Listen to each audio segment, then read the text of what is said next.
बच्चों आज हम शुरू करेंगे कक्षा 10 की गणित की पाठ्य पुस्तक का अध्याय 7 जिसका नाम है निर्देशांक ज्यामिति।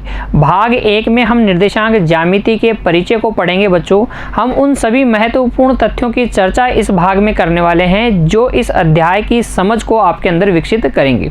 आप अपनी नोटबुक तैयार रखेंगे बच्चों, हर एक बात को ध्यान से सुनकर समझते हुए नोट करेंगे और बाद में दोहरा कर याद भी करेंगे। बच्चों देखिए, सबसे पहले हम देख लेते हैं कि निर्देशांक ज्यामिति क्या होती है।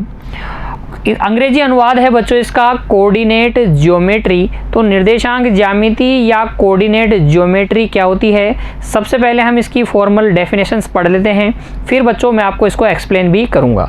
देखिए, जब हम ज्यामिति का अध्ययन बिंदुओं की स्थिति, किस प्रकार के बिंदुओं की स्थिति, जो विशिष्ट संख्याओं द्वारा निरूपित होती हैं तथा जिन्हें निर्देशांक कहते हैं, विभिन्न ज्यामितीय वक्रों, कैसे ज्यामितीय वक्र, जिनको बीजीय समीकरणों द्वारा निरूपित किया जाता है, के आधार पर करते हैं तो इसे वैश्लेषिक ज्यामिति, एनालिटिकल ज्योमेट्री या निर्देशांक ज्यामिति कहते हैं। समझिए बच्चों ध्यान से, हम बात कर रहे हैं गणित की एक विशेष शाखा जिसका नाम है ज्यामिति, और ज्यामिति की भी एक शाखा जिसका नाम है निर्देशांक ज्यामिति। निर्देशांक ज्यामिति किसे कहेंगे? निर्देशांक ज्यामिति। जब हम ज्यामिति का अध्ययन किसके आधार पर करते हैं? बिंदुओं की स्थिति के आधार पर। अच्छा, ये जो बिंदुओं की स्थिति है बच्चों, बिंदुओं की स्थिति, इस स्थिति को हम क्या करते हैं? विशिष्ट संख्याओं द्वारा निरूपित करते हैं। बिंदुओं की स्थिति को हम विशिष्ट संख्याओं द्वारा निरूपित करेंगे और फिर हम क्या करेंगे? उसका अध्ययन करेंगे। ज्यामितीय वक्रों जैसे कि वृत्त हो गया, त्रिभुज हो गया, वर्ग हो गया, इन सभी ज्यामितीय वक्रों के लिए हम क्या करते हैं? बीजीय समीकरण बनाते हैं। बीजीय समीकरणों द्वारा इन सभी वक्रों को हम क्या करेंगे? निरूपित करेंगे और फिर इनका अध्ययन करेंगे, अर्थात इनके हम क्या देखेंगे? गुणधर्म देखेंगे। ठीक है, तो ज्यामिति की वह शाखा जिसके अंतर्गत हम बिंदुओं की स्थिति, जिनको हम विशिष्ट संख्याओं द्वारा निरूपित करेंगे, और ये संख्याएं क्या कहलाएंगी बच्चों? उन बिंदुओं के निर्देशांक कहलाएंगे। ज्यामितीय वक्रों, जो भी ज्यामितीय आकृतियां हैं, उनको हम बीजीय समीकरणों द्वारा निरूपित करेंगे और फिर उनका क्या करेंगे? अध्ययन करेंगे।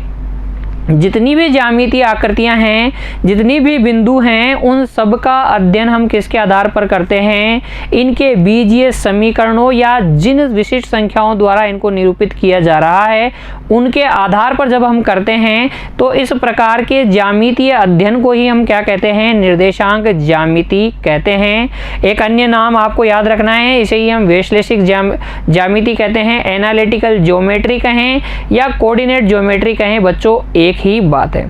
जैसे जैसे इस अध्याय में हम आगे बढ़ेंगे बच्चों, ये परिभाषा आपको स्वतः ही क्लियर हो जाएगी। फिर देखिए बच्चों, आगे निर्देशांक क्या होते हैं और कार्तीय निर्देश तंत्र क्या है। ये कार्तीय निर्देश तंत्र के बारे में बच्चों आपने पढ़ा है छोटी कक्षाओं में भी, और निर्देशांकों के बारे में भी आप जानकारी रखते हैं, लेकिन यहाँ हम एक फॉर्मल डेफिनेशन इसको देंगे कि वास्तव में कार्तीय निर्देश तंत्र की परिभाषा क्या होनी चाहिए। देखिए, किसी समतल में दो परस्पर लंबवत रेखाओं, कौन कौन सी हैं लंबवत रेखाएं? एक्स ओ एक्स डैश तथा वाई ओ वाई डैश के प्रतिच्छेदन से बना तंत्र कार्तीय निर्देश तंत्र या समतलीय निर्देश तंत्र या आयतीय निर्देश तंत्र कहलाता है। तो चाहे से कार्तीय निर्देश तंत्र बोलें, समतलीय निर्देश तंत्र बोलें या आयतीय निर्देश तंत्र बोलें, तीनों एक ही बात है और होती क्या है? किसी समतल में दो लंबवत रेखाएं खींच दो, एक्स ओ एक्स डैश और वाई ओ वाई डैश। ये ओ इन दोनों का क्या है बच्चों? प्रतिच्छेदन बिंदु है। ठीक है, तो इस प्रकार से जो तंत्र बनेगा उसे हम कहेंगे कार्तीय निर्देश तंत्र। अच्छा, कार्तीय निर्देश तंत्र क्यों कहते हैं उससे भी समझिए। एक महान गणितज्ञ हैं बच्चों जिनका नाम है रेने दकार्ते।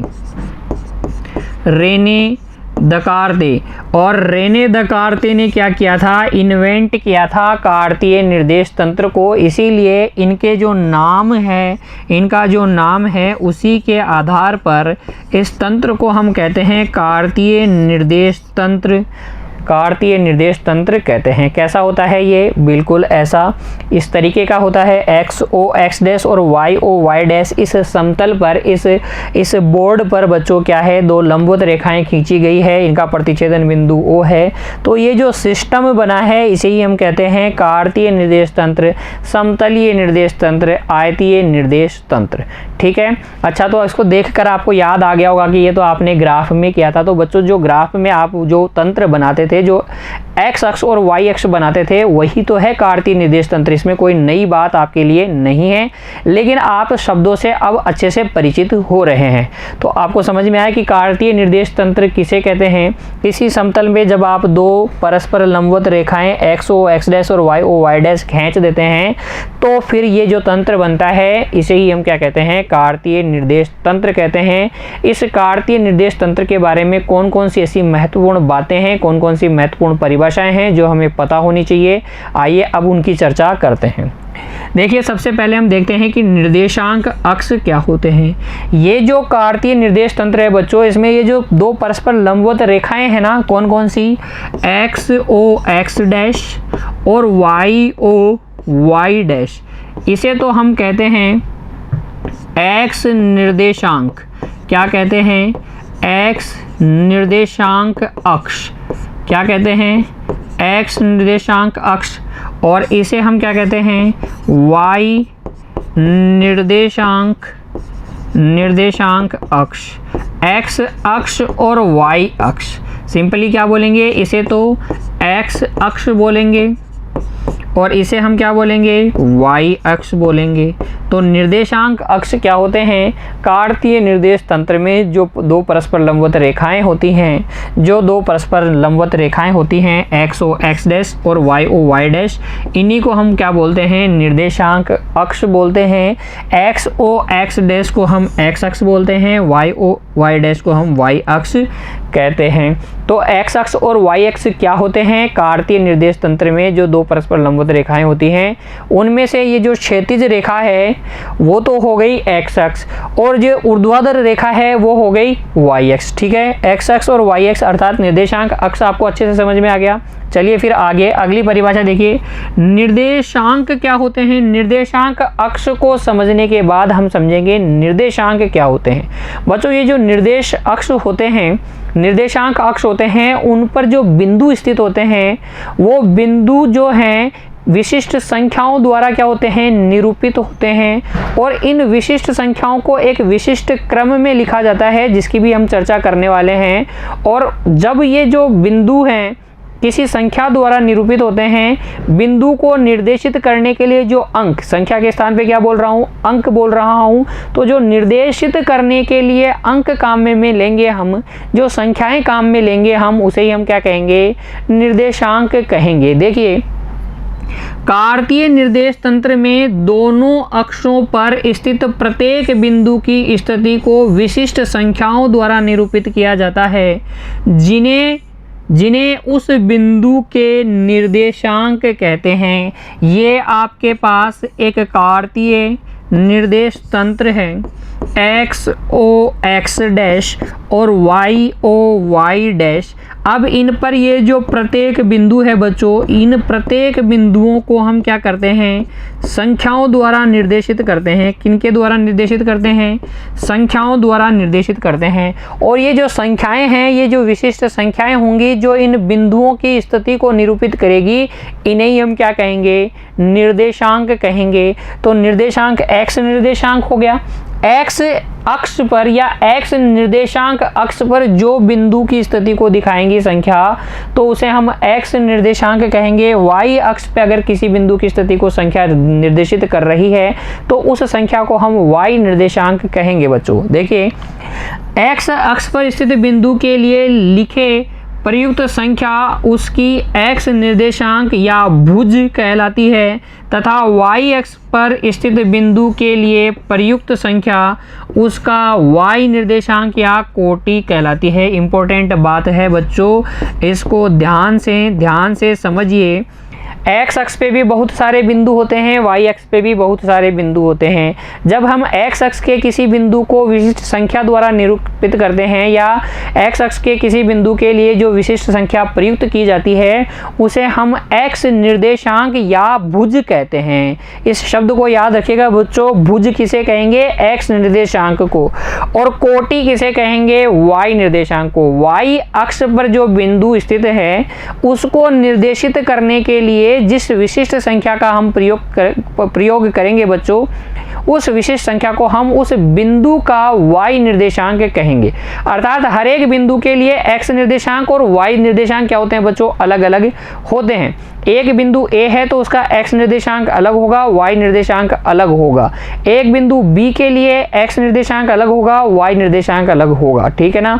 दो अलग अलग बिंदुओं के लिए निर्देशांक भी क्या होते हैं? अलग अलग होते हैं। तभी तो हम डिटरमाइन कर पाएंगे, तभी तो हम उनमें अंतर कर पाएंगे कि ये बिंदु दूसरा है, ये दूसरा बिंदु है। अगर हम अलग अलग संख्याओं द्वारा निरूपित करेंगे तभी ये समझ पाएंगे बच्चों। ठीक है, तो x निर्देशांक या भुज क्या होता है, y निर्देशांक या कोटि क्या होता है, आपको समझ में आया? चलिए फिर देखिए अगला, देखिए क्रमित युग्म। अब आपने किसी बिंदु के लिए उसका x निर्देशांक बता दिया और उसका y निर्देशांक भी बता दिया और आपने उसको हमेशा एक फिक्स ऑर्डर में रखा। तो फिर बच्चों फिक्स ऑर्डर में रखा तो इस तरीके से विशिष्ट संख्याओं को जब हम लिखते हैं फिक्स ऑर्डर में, तब हम उसे क्या कहते हैं? क्रमित युग्म कहते हैं। याद रखिए, हम पहले x निर्देशांक लिखते हैं और बाद में y निर्देशांक लिखते हैं। तो कार्तीय निर्देश तंत्र में किसी बिंदु की स्थिति को व्यक्त करने के लिए उसके x निर्देशांक तथा y निर्देशांक दोनों को सदैव एक निश्चित क्रम x, y छोटे ब्रैकेट में लिखा जाता है। और इस x, y को हम क्या बोलते हैं बच्चों? इस संरचना को हम बोलते हैं क्रमित युग्म। समझ में आया क्रमित युग्म क्या होता है? पहले तो समझिए कार्तीय निर्देश तंत्र क्या होता है। अरे भाई, समतल पर दो परस्पर लंबवत रेखाएं खींच दोगे, कार्तीय निर्देश तंत्र बन जाएगा। ये जो दो परस्पर लंबवत रेखाएं हैं इनको हम निर्देशांक अक्ष बोलते हैं। क्या बोलते हैं? निर्देशांक अक्ष बोलते हैं। क्षैतिज रेखा को x अक्ष बोलते हैं, ऊर्ध्वाधर रेखा को y अक्ष बोलते हैं। x अक्ष के प्रत्येक बिंदु के लिए प्रयुक्त संख्या उसका x निर्देशांक कहलाती है। y अक्ष पर स्थित प्रत्येक बिंदु के लिए प्रयुक्त संख्या उसका y निर्देशांक कहलाती है। हर एक बिंदु की स्थिति को दिखाने के लिए हम पहले उसका x निर्देशांक लिखते हैं, फिर y निर्देशांक लिखते हैं और इस तरीके से आपके पास एक संरचना बन जाती है x, y जैसी। पहले x निर्देशांक, y निर्देशांक और इस छोटे ब्रैकेट में लिखा जाता है। तो इसको हम बोलते क्या हैं? क्रमित युग्म बोलते हैं बच्चों। ठीक है, फिर क्रमित युग्मों के लिए एक महत्वपूर्ण बात आपको याद रखनी है कि अगर दो क्रमित युग्म परस्पर बराबर हैं, दो क्रमित युग्म x1, y1 बराबर x2, y2 है, तो इनके फर्स्ट कंपोनेंट बराबर होने चाहिए, इनके दूसरे कंपोनेंट भी बराबर होने चाहिए। अर्थात x1 बराबर होना चाहिए x2 के, y1 बराबर होना चाहिए y2 के। तो अगर आपको कहीं ऐसा देखने को मिल जाए a, b बराबर 3, 4, इसका मतलब a बराबर कितना है? 3 है और b बराबर कितना है बच्चों? 4 है। तो क्या आपको क्रमित युग्म वाली कहानी अच्छे से समझ में आ गई क्या? किसी भी बिंदु की स्थिति को दिखाने के लिए हम उसके x निर्देशांक और y निर्देशांक को एक निश्चित क्रम में लिखते हैं, एक छोटे ब्रैकेट में लिखते हैं। तो ये जो संरचना बनती है ब्रैकेट में x, y, ये क्या कहलाती है? क्रमित युग्म कहलाती है। और अगर दो क्रमित युग्म बराबर हैं तो उनके x निर्देशांक बराबर होंगे, y निर्देशांक बराबर होंगे। पहला कंपोनेंट पहले के बराबर, दूसरा कंपोनेंट दूसरे के बराबर। फिर देखिए अगली परिभाषा, मूल बिंदु। ये क्या है मूल बिंदु? जहाँ पर बच्चों x अक्ष और y अक्ष दोनों प्रतिच्छेद करते हैं, उस बिंदु O को हम बोलते हैं मूल बिंदु। ओरिजिन। तो मूल बिंदु की परिभाषा बहुत सिंपल है, जहां पर दोनों निर्देशांक अक्ष परस्पर प्रतिच्छेद करते हैं, एक्स अक्ष और वाई अक्ष जहां एक दूसरे को काटते हैं, वो बिंदु ओ मूल बिंदु कहलाता है। और मूल बिंदु के लिए बच्चों हम जो विशिष्ट संख्याओं का प्रयोग करते हैं, जो क्रमित युग्म का प्रयोग करते हैं, वो क्रमित युग्म कौन सा है? 0,0। इसे हम कहते हैं मूल बिंदु। मूल बिंदु के लिए x निर्देशांक भी 0 होता है, y निर्देशांक भी 0 होता है। मूल बिंदु की स्थिति बताइए, तो बता देना 0,0। ठीक है। फिर देखिए अगली परिभाषा, चतुर्थांश। ये क्या चीज़ है भाई? चतुर्थांश क्वाड्रेंट्स क्या होते हैं? जब आप किसी समतल पर कार्तीय निर्देश तंत्र बना देते हैं तो बच्चों उस पूरे समतल के 4 हिस्से हो जाते हैं। 4 हिस्से हो जाते हैं, जिनमें से हम प्रत्येक हिस्से को क्या बोलते हैं? चतुर्थांश बोलते हैं। एक हिस्से को प्रथम चतुर्थांश, दूसरे को द्वितीय चतुर्थांश, तीसरे को तृतीय चतुर्थांश और चौथे को चतुर्थ चतुर्थांश कहते हैं। First quadrant, second quadrant, third quadrant, fourth quadrant. ये होते क्या हैं? कौन से को फर्स्ट कहेंगे, कौन से को सेकंड कहेंगे, ये भी बच्चों फिक्स है। देखिए जब ये एक्स ओ एक्स डैश और वाई ओ वाई डैश दोनों परस्पर लंबवत एक दूसरे को प्रतिच्छेद करती हैं तो कार्तीय निर्देश तंत्र बनता है, हमें पता है। इस क्षैतिज रेखा एक्स ओ एक्स डैश को हम एक्स अक्ष बोलते हैं, वाई ओ वाई डैश को हम वाई अक्ष बोलते हैं। जहां दोनों प्रतिच्छेद करते हैं उस बिंदु को ओ 0,0 अर्थात मूल बिंदु बोलते हैं। एक्स अक्ष पे जो बिंदुओं की स्थिति है उनके लिए जो संख्याएं प्रयुक्त होती हैं उन संख्याओं को हम एक्स निर्देशांक बोलते हैं। y अक्ष पे जो बिंदु हैं उनके लिए जो संख्याएं प्रयुक्त होती हैं उनको हम उन बिंदुओं के y निर्देशांक बोलते हैं। ठीक है। 4 हिस्से हो जाते हैं जब भी हम किसी समतल पर कार्तीय निर्देश तंत्र बनाते हैं। तो ये जो वाला हिस्सा है बच्चों एक्स ओ वाई, कौन सा वाला? एक्स ओ वाई, इसको तो हम बोलते हैं फर्स्ट क्वाड्रेंट, प्रथम चतुर्थांश। इसके लिए जो संख्याएं प्रयुक्त होती हैं दोनों धनात्मक संख्याएं प्रयुक्त होती हैं। फिर द्वितीय चतुर्थांश में जो x निर्देशांक है वो तो ऋणात्मक होता है और y निर्देशांक क्या होता है? वो धनात्मक होता है, यानी कि x dash O Y, X dash O Y द्वितीय चतुर्थांश होता है, सेकंड क्वाड्रेंट होता है। इसका जो एक्स निर्देशांक है वो ऋणात्मक और वाई निर्देशांक धनात्मक होता है। फिर तृतीय चतुर्थांश में आ जाइए, यहाँ पर x भी ऋणात्मक और y भी ऋणात्मक होते हैं। x निर्देशांक भी और y निर्देशांक भी ऋणात्मक होते हैं। x dash O Y dash third quadrant, और बच गया कौन सा? फोर्थ क्वाड्रेंट, चतुर्थ चतुर्थांश एक्स ओ वाई डैश।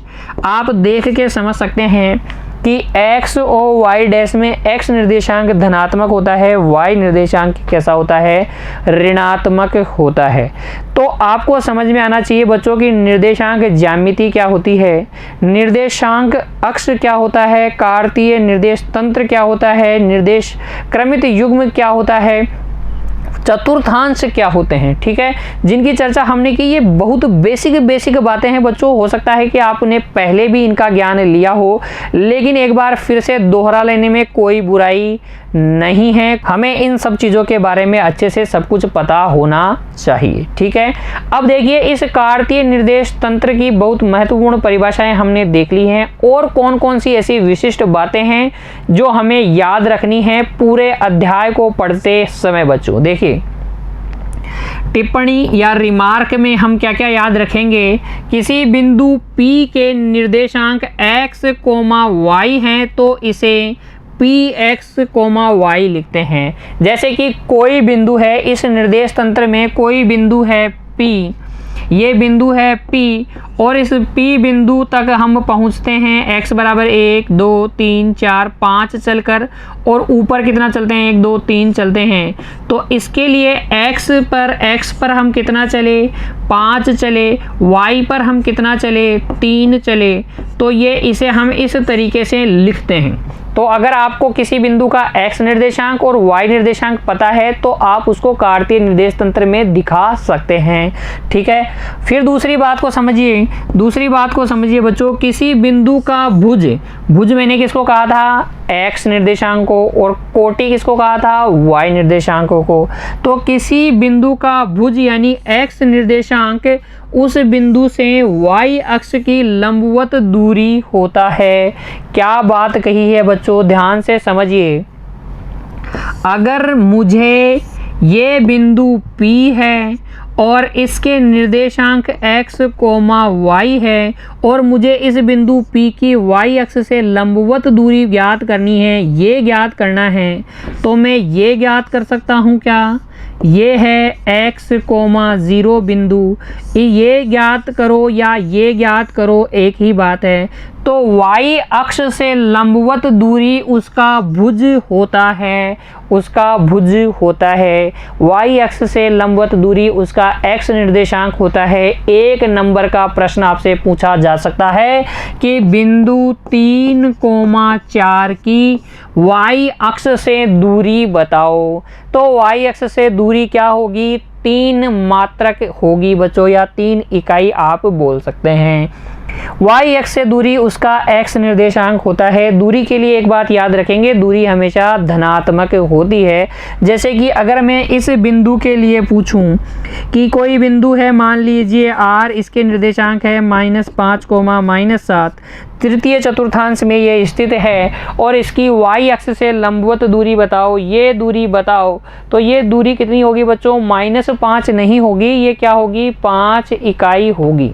कितनी होगी, 5 इकाई। मेरी बात आपको समझ में आई या नहीं, कि अगर किसी बिंदु के निर्देशांक आपको पता है, आपसे पूछे y अक्ष से लंबवत दूरी बताइए, तो आप बता देंगे सिंपली देख के उसका भुज। ठीक है, लेकिन धनात्मक बताना है बच्चों। किसी बिंदु की कोटि या y निर्देशांक, इसी तरीके से बच्चों, किसी बिंदु की कोटि या y निर्देशांक उस बिंदु की x अक्ष से लंबवत दूरी होती है। ये लंबवत दूरी और ये लंबवत दूरी एक ही बात है। अगर आपसे पूछे कि x अक्ष से लंबवत दूरी कितनी होती है, तो आप उसकी कोटि बता दीजिए। y अक्ष से लंबवत दूरी पूछे तो उसका भुज बता दीजिए। दोनों बातें क्लियर हैं, दोनों बातें क्लियर हो गई। यदि बच्चों x बराबर 0 कहने का मतलब है, x बराबर 0 कहने का मतलब है कि x अक्ष पे ना तो हम इधर गए हैं ना इधर गए हैं, हम यहीं खड़े हैं। ठीक है, x बराबर 0 है अर्थात भुज बराबर 0 है, तो बिंदु y अक्ष पर स्थित होगा। कैसे देखिए, ये x बराबर 0, इस पे पूरी लाइन पर, इस पूरी लाइन पर हम अगर चलते हैं तो x में हम ना इधर गए ना इधर गए, तो ये y अक्ष किसका, y अक्ष जो है बच्चों, इसके लिए हम लिखते हैं x बराबर 0। अगर आपसे कोई पूछे y अक्ष की समीकरण बताओ, तो y अक्ष की समीकरण क्या होगी, x बराबर 0 होगी। x बराबर 0 कहने का मतलब ये है कि वो बिंदु y अक्ष पर है। कहाँ है, y अक्ष पे। और ऐसे ही अगर मैं बोल दूं कि अगर किसी बिंदु के लिए y बराबर 0 रहता है, तो बिंदु कहाँ होगा, x अक्ष पे। मेरी बात को ध्यान से समझिए, किसी बिंदु की y अक्ष से लंबवत दूरी उसका x निर्देशांक, किसी बिंदु की x अक्ष से लंबवत दूरी उसका y निर्देशांक। अगर किसी बिंदु के लिए x बराबर 0 है तो वो डेफिनेटली y अक्ष पे होगा, और अगर किसी बिंदु के लिए y बराबर 0 है तो वो डेफिनेटली x अक्ष पे होगा। x अक्ष का समीकरण y बराबर 0, y अक्ष का समीकरण x बराबर 0। क्या मेरी बातें आपको अच्छे से समझ में आ रही हैं? बार बार कह रहा हूं बच्चों, हर एक बात को ध्यान से सुनते हुए समझते हुए नोट कर लीजिएगा और बाद में खुद से दोहराइएगा जरूर। देखिए, जो बात मैंने अभी आपको समझाई, यदि y बराबर 0 है अर्थात कोटि 0 है तो बिंदु x अक्ष पर स्थित होगा, और कोटि और भुज दोनों ही 0 हैं, कोटि और भुज दोनों ही 0 हैं, तो बिंदु कहाँ होगा, मूल बिंदु होगा। कौन सा बिंदु होगा, वो मूल बिंदु होगा। अब ध्यान से बात समझिए एक और, आपने कहा कि अगर किसी बिंदु के लिए x बराबर 0 है तो वो y पर होगा। तो अगर किसी दिन मुझे y अक्ष पर बिंदु चाहिए तो मैं डायरेक्ट बोल सकता हूं कि y अक्ष का कोई भी बिंदु 0, b के रूप का होगा, है ना। तो किसी प्रश्न में अगर आपको मानना है y अक्ष का बिंदु तो आप क्या मानेंगे, 0, b मानेंगे, 0, y मान सकते हैं, क्या मानेंगे, 0, y मानेंगे। क्यों? क्योंकि हमें पता है y अक्ष पे हमेशा x क्या होगा, 0। और इसी तरीके से अगर मुझे x अक्ष पे कोई बिंदु मानना है तो मैं x, 0 मानूंगा या a, 0 मानूंगा। उस दिन आप में ये समस्या नहीं आनी चाहिए, सर आपने y की जगह 0 क्यों लिया। अरे भाई y की जगह 0 लेंगे तभी तो बिंदु x पे होगा, x अक्ष पे कोई बिंदु है तो उसके लिए y तो हमेशा 0 होता ही है। क्या मैंने आपको जो भी बताया आज आपको समझ में आया? ये बच्चों बहुत महत्वपूर्ण तथ्य हैं, बेसिक कंसेप्ट हैं इस अध्याय को समझने के लिए। हर एक बात को आपको बार बार दोहराना है, याद करना है। मिलते हैं अगली कक्षा में बच्चों, तब तक के लिए आप खुश रहिए, पढ़ते रहिए। धन्यवाद।